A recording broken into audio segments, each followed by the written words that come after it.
Se você nunca sonhou com essas três imagens aqui, eu acho sinceramente que você está vivendo errado. Porque existe uma coisa que une todos esses personagens. Não é a tragédia, não é a morte, não é o poder, até porque todos eles tiveram, mas não é isso. Todos eles viram a felicidade em suas caras. Fizeram a gente sonhar com essa felicidade para eles dentro dos ICs e camadas e possibilidades sobre esses personagens tão complexos e completos que eles são, mas eles escolheram pegar outras coisas. Alguns deles coisas diferentes, alguns deles a mesma coisa.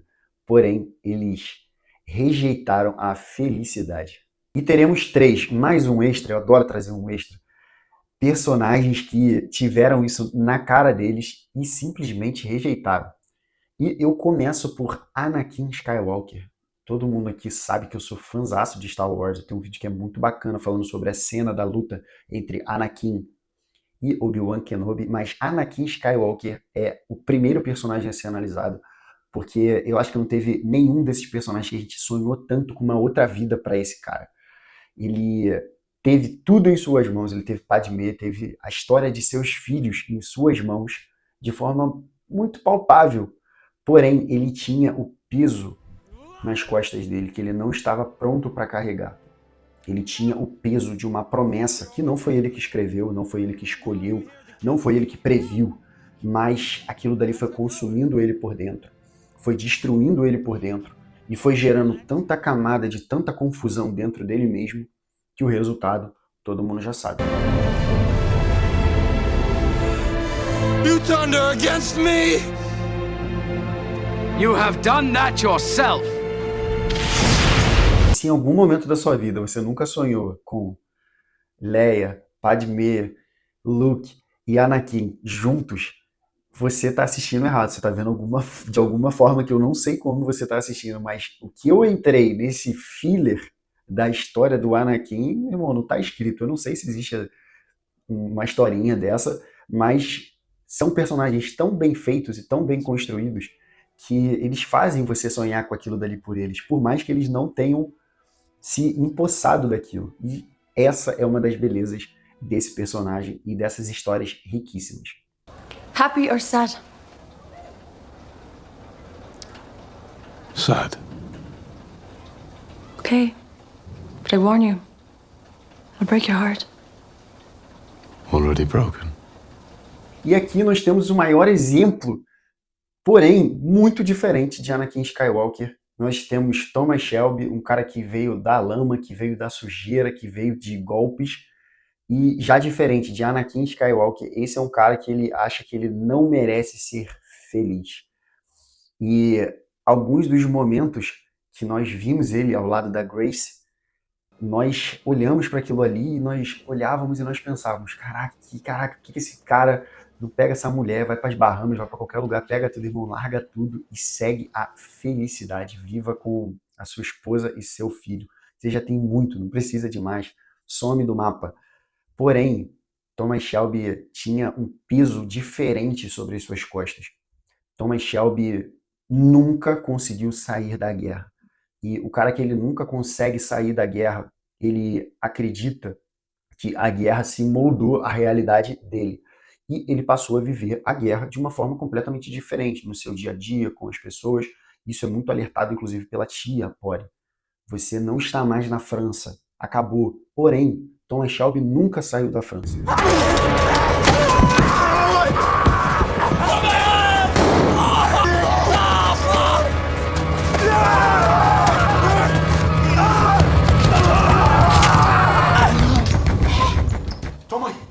É tão triste a tragédia dele com a Grace, que é causada também pelo que ele é e o que ele representa.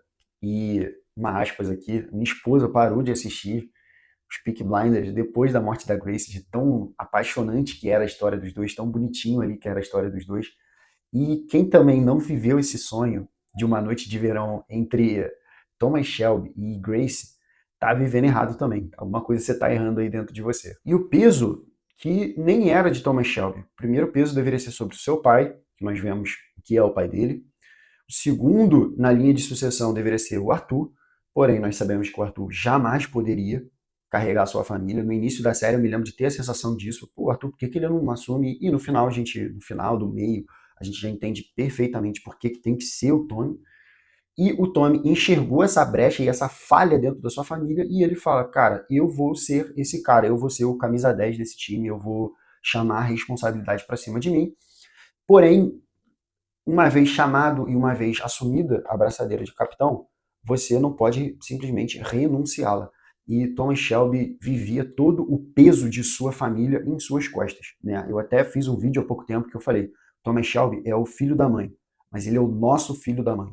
Ele é o cara que ele vai fazer mais mal para os outros do que vão fazer para a gente. Então, o peso que não deixa ele sair dali é a construção do líder, do político, do gangster.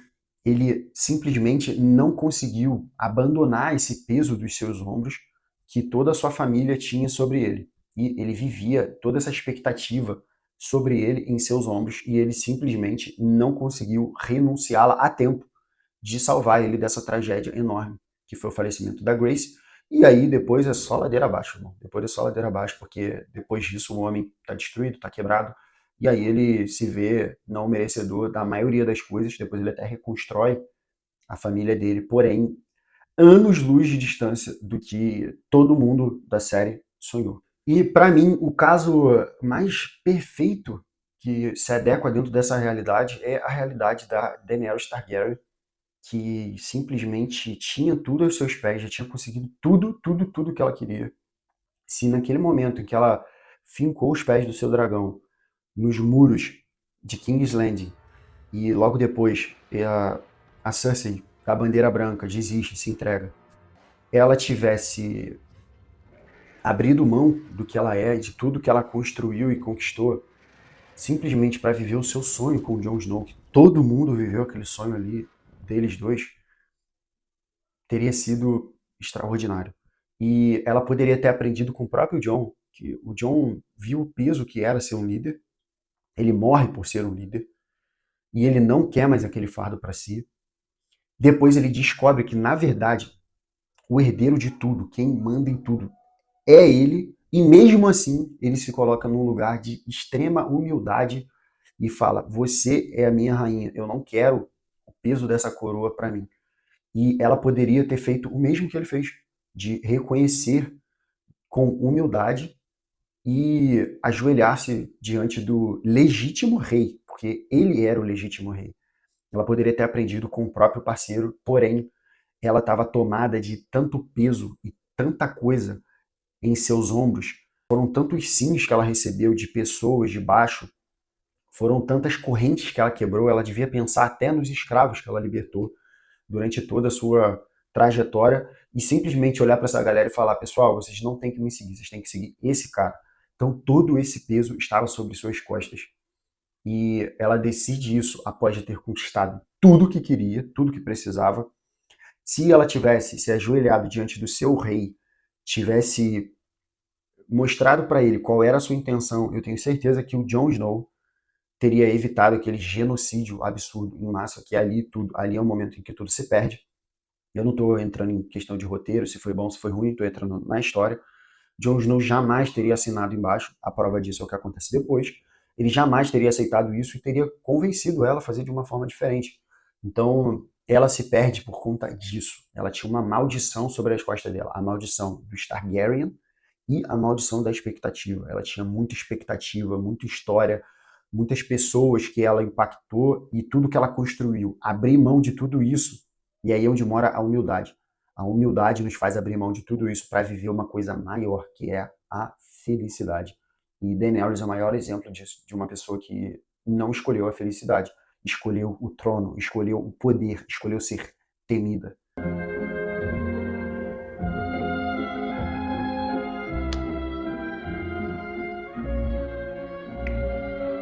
Dan Corleone.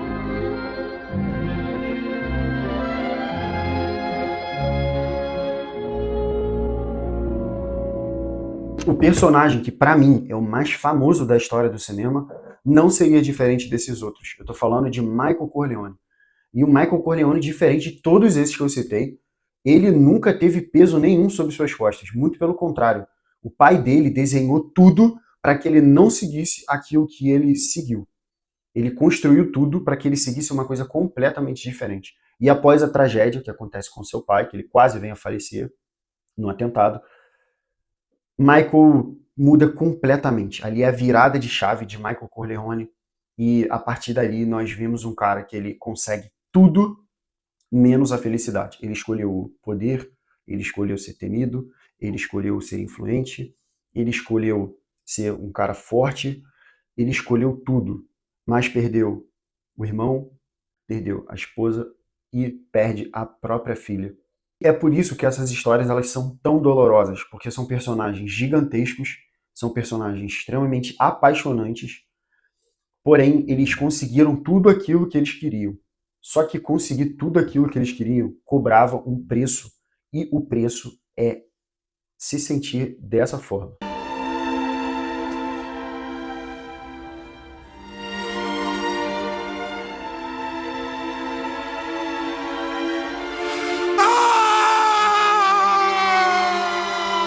Esses 4 personagens foram destroçados pela maldição da expectativa. O quanto você está disposto a abrir mão na sua vida para que você atenda às expectativas. Isso é um cálculo que nós temos que fazer o tempo todo. E esses personagens, eles responderam tudo. Estou disposto a abrir mão da minha felicidade para entregar toda essa expectativa e esse peso. E você, o que você acha desses personagens icônicos? O que você achou dessa análise? Eu também amo receber críticas construtivas. Então o espaço também está aberto. A Lemos a Cena, ela é democrática. A gente está aqui para crescer e desenvolver juntos. Então fiquem à vontade para dar a opinião de vocês. E também chamo vocês para se inscrever no canal, deixar o comentário, participar também da Lemos a Cena, que para mim é um prazer enorme. Eu não consigo nem acreditar que as pessoas curtem o meu trabalho. Quanto mais interagir e engajar, então para mim é extraordinário. Fica aqui a maldição da expectativa. Me fala o que vocês acharam do vídeo. Valeu!